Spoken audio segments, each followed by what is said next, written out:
Mikey here, Whiskey Delta Zero Oscar Mike.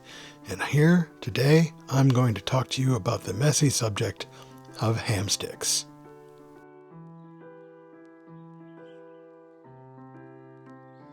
Alright, so let's start out with this. The other day I posted a short where I crowed about an unexpected DX contact made using a hamstick, a 15-meter hamstick on the back of my car.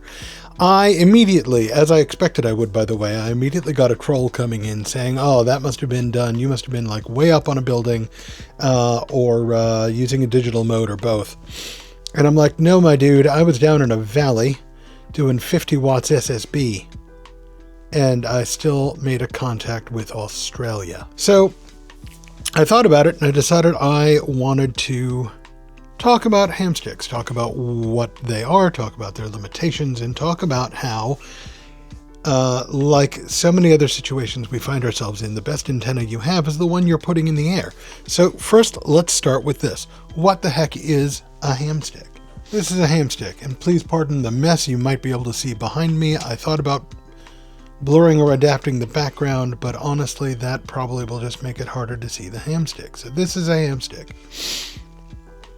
It is 46 inches long, except I've got a quick connect at the bottom. Ordinarily this would just be a 3/8 stud at the bottom, but I've got a quick disconnect on it and a quick connect on the car.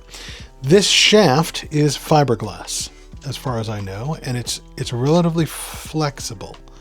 I don't know if you can see me flexing it. It is relatively bendy, but not so bendy that it's going to seem dangerous. It's going to stand up in a wind, and that's important. We'll get to more of that soon.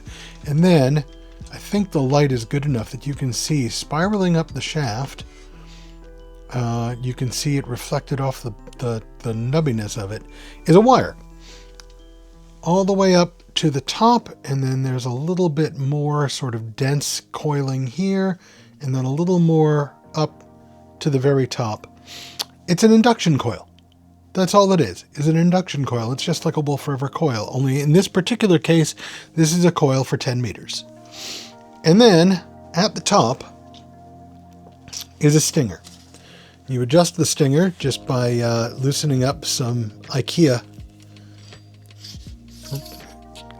screws, some Allen wrenches, and the stinger is almost exactly 1 yard long. Not a meter, a yard. It is, I just measured it, it is 3 feet long.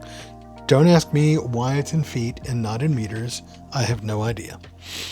I just took it out, but that's fine. It's easy enough to put back in. And in fact, frequently when I'm tuning it, I will take it all the way out and then I will go backwards rather than trying to guess how long it is.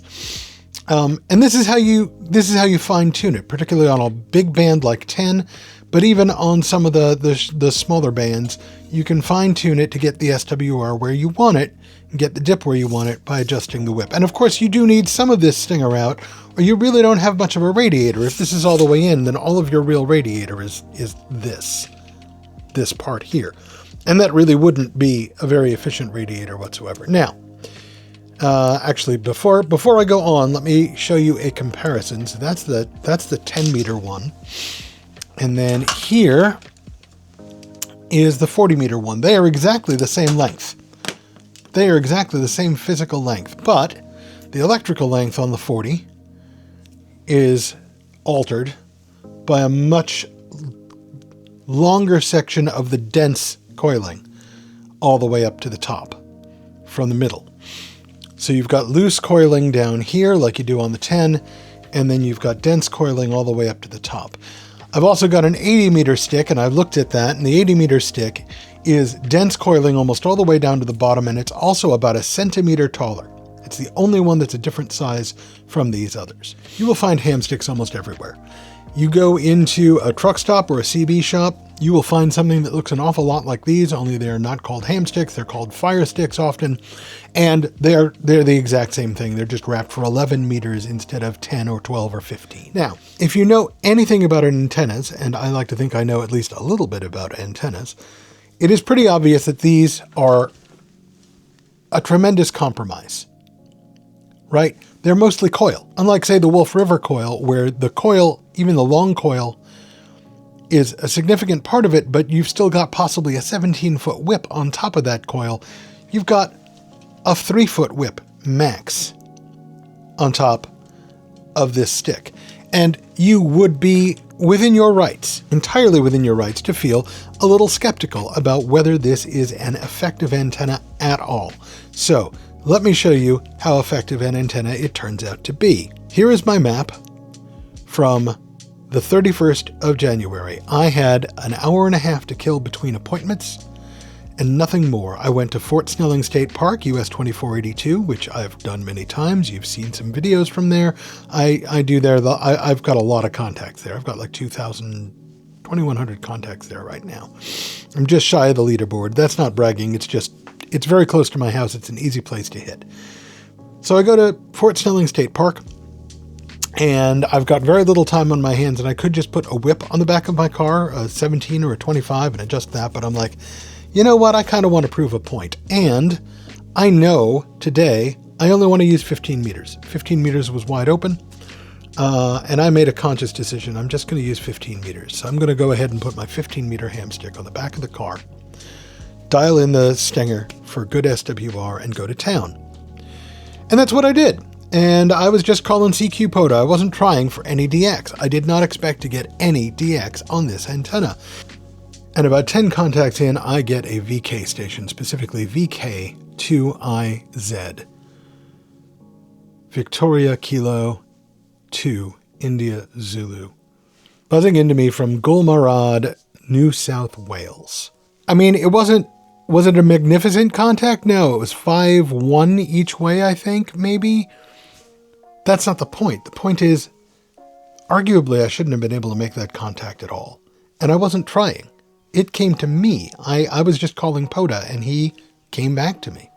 Later in the day, I got a Spanish station. But also, as you can tell from the map, I got a total of 58 stations that day, all over the United States, all the way up to the Northwest Territories in Canada, and then also this Australia and this Spanish contact.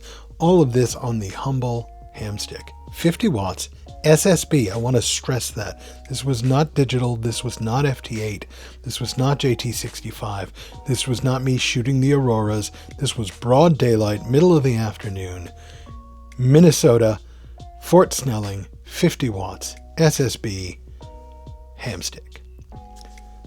Why am I going to all this trouble to sing the praises of this when I admit this is a very compromised antenna? Because they're cheap. You can buy a 4-pack or a 5-pack of these, I think, for $100. The 4-pack is 10, 20, 40, and 80. And then you can buy a 5-pack that has the 15. I wound up buying the 15 separately. Cost me maybe another $30, I think, maybe. They're not expensive. And you get a mono-banded antenna, which maybe you don't think that's great, but there are advantages to a monoband antenna. An antenna that's only intended for one band isn't going to pick up any stray signal. It's not going to pick up a lot of garbage from other bands. It is a vertical. You need a ground plane. It's really intended in a lot of ways to be an on-car antenna. In fact, it's really intended to be a mobile antenna. The way it's designed is intended to stand up to a wind load. Again, you'll see these as CB antennas. So you could mount this to your bumper, or in my case, I could mount it to my trunk mount and just leave it. If I knew I was always going to be on one particular band, if I knew I was going to be on 20 all the time, or just wanted to try to run 20 mobile, I could just put the 20-meter hamstick on the back and run down the road with it fairly safely. And it would stand up to the wind load. And again, would it be an amazing antenna? No. Would I make contacts I would not have made otherwise? Yes. And that's the point. That is the only point, in my opinion. Yes, I guess if you're only in this for DX, the hamstick is not how you're going to get a lot of great DX. I got 2 accidental DXs. I love it. I love it to death, and I'm going to get a lot of mileage out of that. But I wasn't putting this antenna up to get the DX. I was putting this antenna up to see what I would get. And I got a total of 56 domestic contacts in addition to the 2 DX stations in an hour. So a total of 58 in an hour.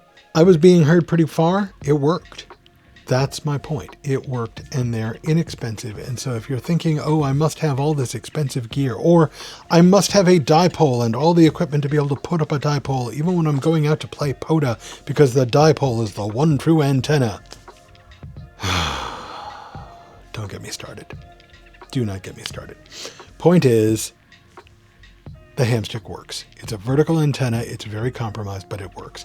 Oh, by the way, you can do hamstick dipoles. I haven't done that yet, but my friend Matt does it all the time. You can do a hamstick dipole. If you really need a dipole that you can put up quickly, hamstick dipole works. Anyway, I'm going to stop ranting about hamsticks now. It's not like Shark is paying me money for this. This is just me once again reminding you to ignore the orthodoxy and do what works. Get a wire in the air, get your radio on the air, make contacts. They may surprise you. Whiskey Delta Zero Oscar Mike, 73.